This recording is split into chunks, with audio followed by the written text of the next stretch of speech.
రిజర్వేషన్లో కూడా ఏమవుతుంది, ఒకసారి రిజర్వేషన్ ఫలితం పొందిన కుటుంబాలు, ఆ కుటుంబాలు గవర్నమెంట్లు గుమస్తాలు కావచ్చు, టీచర్లు కావచ్చు, ఒక ఎంఆర్ఓ కావచ్చు, ఒక పోలీస్ ఇన్స్పెక్టర్ కావచ్చు, ఒక ఐఏఎస్ అధికారి కావచ్చు, ఒక ఎమ్మెల్యే కావచ్చు, వాళ్ళ కుటుంబాల వరకు బ్రహ్మాండంగా బాగుపడుతున్నాయి. ఎందుకని ఆ తల్లిదండ్రులకి చొరవ ఉంది, పట్టించుకునే తెలివితేటలు ఉన్నాయి, వాళ్ళకి చదువు ఉన్నది కాబట్టి పిల్లల్ని పట్టించుకుంటున్నారు, ఖరీదైన స్కూల్కి పంపిస్తున్నారు, ట్యూషన్లు పెడుతున్నారు, ఇంట్లో పట్టించుకుంటున్నారు. ఈ ఆలనా పాలన మిగతా వాళ్ళ సంగతి ఏమిటి? తల్లిదండ్రులు చదువు లేకపోతే, పిల్లల్ని పట్టించుకునే శక్తి లేకపోతే, డబ్బు లేకపోతే, ప్రైవేట్ స్కూల్ ఖరీదైన స్కూల్కి పంపించే శక్తి లేకపోతే ఆ పిల్లల సంగతి ఏంటి? ప్రతి బిడ్డకి మంచి ప్రమాణాల విద్య, మేధస్సు వికసించే విద్య, రేపు పొద్దున ఎవరితో అయినా సరే పోటీ పడే శక్తిని కలిగించే విద్య అందించకుండా, ముఖ్యంగా పాఠశాల స్థాయిలో, మిగతా అది ఏం చేసినా కూడా ఇవన్నీ తాత్కాలికంగా ఒంటి మీద బలం పోస్తున్నాం అంతే. నిజంగా పేదరికాన్ని తగ్గించట్లేదు, నిజంగా శక్తిని బయటకు తీసుకోవడం. శక్తి ఉంది, శక్తి పుట్టుకతో ఉంది. దేవుడిని నమ్మితే దేవుడు ఇచ్చాడు ఆ శక్తిని, ప్రకృతి నమ్మితే ప్రకృతి ఇచ్చింది ఆ శక్తిని.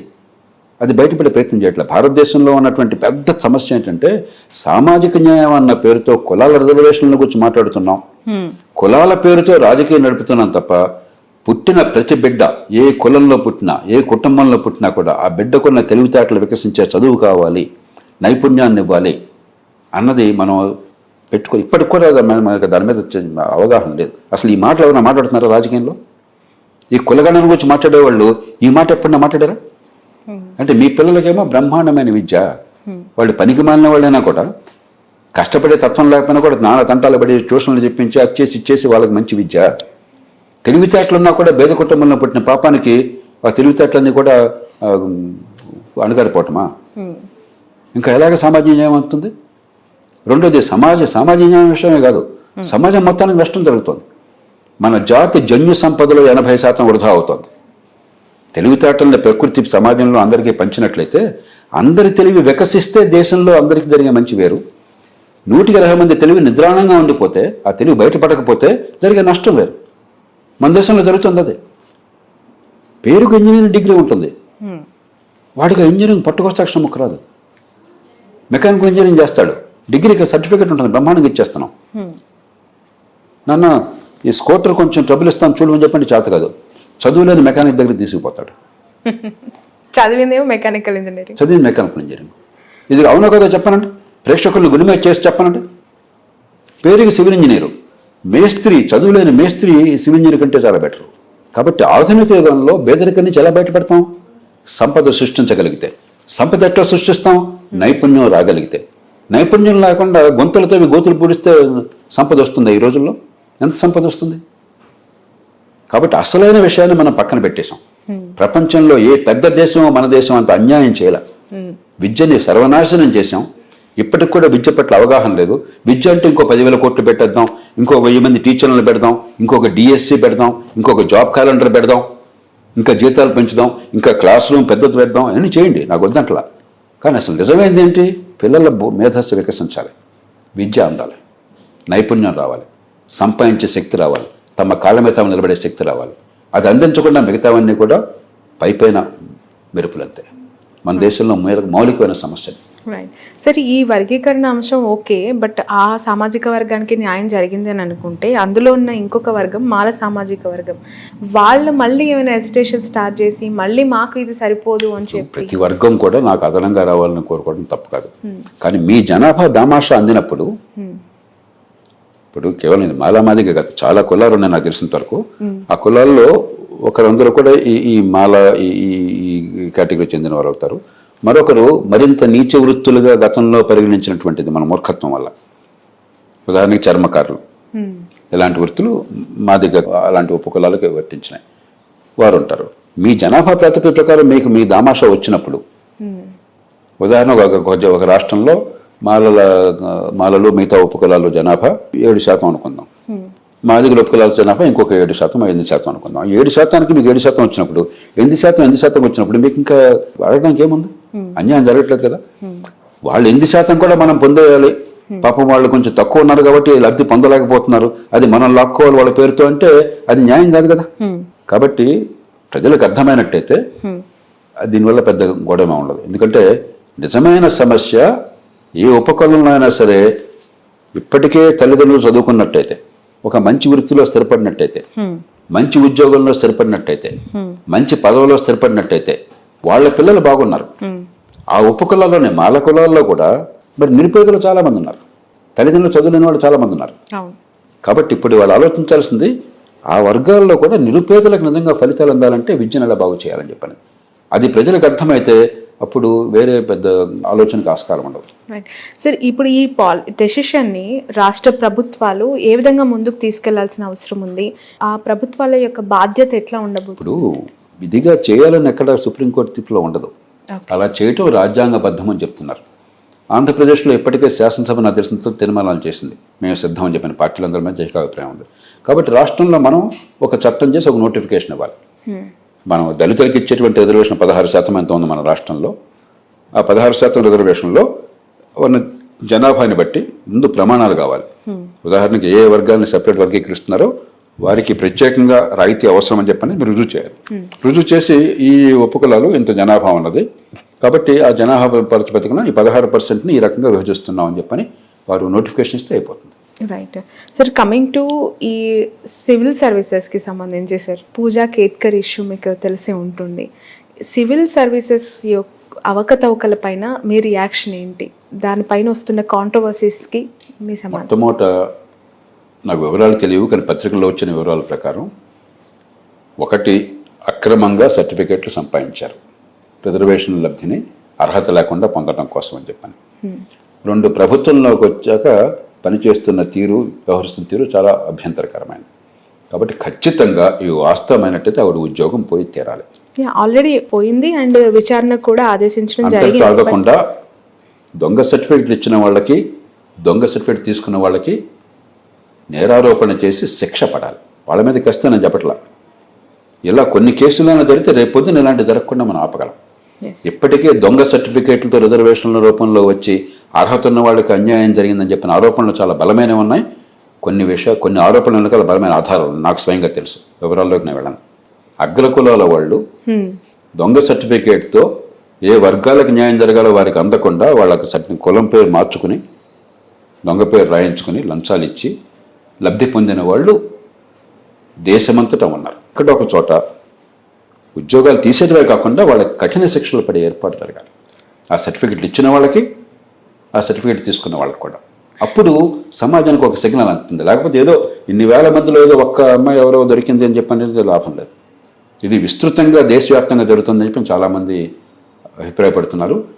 నాకు అందిన సమాచారం ప్రకారం చాలా ఎక్కువగానే జరుగుతుంది. సార్, మీరు ఇలా మాట్లాడుతున్నారు అంటే ఖచ్చితంగా అది ఉంటుంది. బట్ యూపీఎస్సీ లాంటి ప్రాసెస్ యూపీఎస్సీని మీరు తప్పట్టకూడదు. 14 లక్షల మంది అప్లికేషన్లు పెడుతున్నారు. ఓకే, యూపీఎస్సీ చూసేది అర్హత గల అధికారి, బాధ్యత గల అధికారి చట్టబద్ధంగా సర్టిఫికేట్ ఇచ్చారు లేదని. అంతేగాని 14 లక్షల మందికి యూపీఎస్సీ పోయి ఎంక్వైరీ చేస్తుందా? వాళ్ళకి ఏం యంత్రాంగం ఉంది? పరీక్షలు పెట్టడం వాళ్ళ బాధ్యత, ఎంపిక చేయడం వాళ్ళ బాధ్యత. అంతేగాని మీ పుట్టుపూర్వతలు చూస్తే వాళ్ళకి ఎక్కడ ఉంది? ప్రభుత్వం మొత్తం పని యూపీఎస్సీ ఒకటే చేస్తుందా? వాళ్ళని తప్పట్టం అన్యాయం. యూపీఎస్సీ నా దృష్టిలో ఒక చాలా సంక్లిష్టమైన దేశంలో, ప్రభుత్వోద్యోగాలంటే అపారమైన మోజున్న దేశంలో, ఒక ఐఏఎస్ ఐపీఎస్ పదవి కోసం అని చెప్పని జాతీయ స్థాయిలో మంత్రులు, అత్యున్నత స్థాయిలో ఉన్నటువంటి వాళ్ళు, గవర్నర్లు, వీళ్ళు ముఖ్యమంత్రులు, వీళ్ళు కూడా గట్టిగా పైరవీలు చేసే దేశంలో అవకాశం ఉంటే ఇక అంచాలకి అంతం లేదు. దానిలో ఎన్ని కోట్లనే వేస్తారు. ఆఫ్టర్ ఆల్ మామూలు ఉద్యోగాలకు లక్షల కోట్లు ఇస్తున్నారు. ఐఏఎస్ ఐపీఎస్ కిందకి ఎవరు? అలాగే సిఫార్సే పనిచేసినట్టయితే ముఖ్యమంత్రులను, యూనియన్ కేబినెట్ మంత్రుల స్థాయిలో బ్రహ్మాండంగా సిఫారసులు ఉంటాయి. అలాంటి పనిచేసే దేశంలో ఇప్పటిదాకా యూపీఎస్సీ నా దృష్టిలో చాలా కష్టమైన పని చాలా సమర్థంగా నిర్వహిస్తోంది, నిజాయితీగా నిర్వహిస్తోంది. సకాలంలో పరీక్షలు జరుగుతున్న యూపీఎస్సీలో ఇంతవరకు ఎక్కడ అవినీతి ఉన్నట్టుగా బలమైనటువంటి ఆరోపణలు, సాక్ష్యాధారాలతో ఎక్కడా లేవు. చాలా సంక్లిష్టమైన దానిలో కూడా ఎంపిక ప్రక్రియ సమర్థంగా జరుగుతుందని విశ్వాసం ఉంది. ఏ ఎంపిక కూడా కొన్ని లక్షల మంది పోటీ పడుతున్నప్పుడు ఆ పదవిలో పోవడం గిరాకీ ఉన్నప్పుడు పర్ఫెక్ట్గా ఎప్పుడూ ప్రపంచంలో ఎక్కడ ఉండదు. కానీ ఎక్కడ కూడా కావాలని పొరపాటు చేయడం కానీ, అవినీతికి పాల్పడడం కానీ, సిఫార్సులు ఉండడం కానీ జరగటం లేదు. కాబట్టి మొట్టమొదటి గుర్తించాల్సింది యూపీఎస్సీ అద్భుతమైన పని చేస్తున్నది ఒక సంక్లిష్టమైన దేశంలో. రాష్ట్రాల పబ్లిక్ సర్వీసులు చాలా సందర్భాల్లో విఫలం అవుతున్నాయి. రాష్ట్ర పబ్లిక్ సర్వీస్ కమిషన్లు ఎవరన్నా మంచి చైర్మన్, మంచి మెంబర్ సెక్రటరీ వస్తే, గట్టిగా ప్రభుత్వం కనుక మద్దతు ఇస్తే అక్కడ ఆ 2 ఏళ్ళు బాగా జరుగుతుంది. మన తెలుగు రాష్ట్రాలను ఉదాహరణ ఉన్నాయి. ఒక మంచి చైర్మన్ మంచి మెంబర్ సెక్రటరీ ఉన్నప్పుడేమో బాగా జరిగింది. ఇంకొకటి రాగానే అన్యాయం అంతా తలుపులు తెచ్చేసి అవినీతి, ఆశ్రిత పక్షపాతం, దుర్మార్గం జరుగుతుంది. అసమర్థతగా లెక్కే లేదు. ఒక సందర్భంలో నేను చూశాను, రాష్ట్ర పబ్లిక్ సర్వీస్ కమిషన్ పరీక్షలో కీ ఇస్తారు వాళ్ళు, ఈ మల్టిపుల్ చాయిస్ ప్రశ్నలకి కీ ఇస్తారు, ఏబిసిడి అని చెప్పి చాయిస్ ఉంటుంది కదా. ఆ కీలో నాకు గుర్తున్నంత వరకు 53 తప్పులు సర్వీస్ కమిషన్ ఇచ్చినటువంటి కీలో జరుగుతున్నాయి. ఒక్క తప్పు ఉంటేనే ఫలితాలు తారుమారు అవుతాయి పోటీ పరీక్షలో. 53 తప్పులు అంటే అది పరీక్ష, అది పబ్లిక్ సర్వీస్ కమిషనా? నేను స్వయంగా చూశాను, నేను స్వయంగా అప్పుడు చైర్మన్తో మాట్లాడాను. కాబట్టి చాలా రాష్ట్రాల్లో అవినీతి ఆరోపణలు తీవ్రమైనవి ఉన్నాయి. పబ్లిక్ సర్వీస్ కమిషన్ చైర్మన్లు జైల్లో పెట్టిన సందర్భాలు ఉన్నాయి, వాళ్ళ మీద కేసులు ఉన్నాయి. అసమర్థత అసలు లెక్కలేదు, సమయపాలన లేదు. ఎప్పటి పోస్టులో ఎప్పుడో నోటిఫై చేస్తారు 5 ఏళ్ల తర్వాత. యూపీఎస్సీ ప్రతి సంవత్సరం టెన్షన్గా క్రమం తప్పకుండా ఈ ఏడాది ఈ పోస్టులు ఎన్ని, ఆ సంవత్సరంలో సెలక్షన్ అయిపోతుంది. కాబట్టి ప్రతిదానికి మనం అధికారంలో పదవుల్లో ఎవరున్నా కూడా తిట్టిపోవడం అనేది పరిష్కారం కాదు. యూపీఎస్సీ చాలా కష్టమైన పని చాలా సమర్థంగా చేస్తుంది. కాబట్టి ఇప్పుడు చూడాల్సింది ఏంటంటే, విధిగా ఒకసారి ఇంటర్వ్యూకి వచ్చిన తర్వాత, ఇంటర్వ్యూ ఇప్పుడు 14 లక్షల మంది వెళ్తే మెయిన్ ఎగ్జామినేషన్ నాకు గుర్తున్న వరకు 14-15 వేల మంది వెళ్తారు. ఇంటర్వ్యూకి వెళ్ళేవాళ్ళు 3,000 మంది సుమారుగా. 14 లక్షలు మెయిన్ ఎగ్జామినేషన్కి ప్రిలిమినరీ అయిపోయిన తర్వాత 14 లక్షలు అందరూ పోసే కూర్చోపోట్ల పరీక్షకి ఒక 6-7 లక్షల మంది కూర్చుంటున్నారు.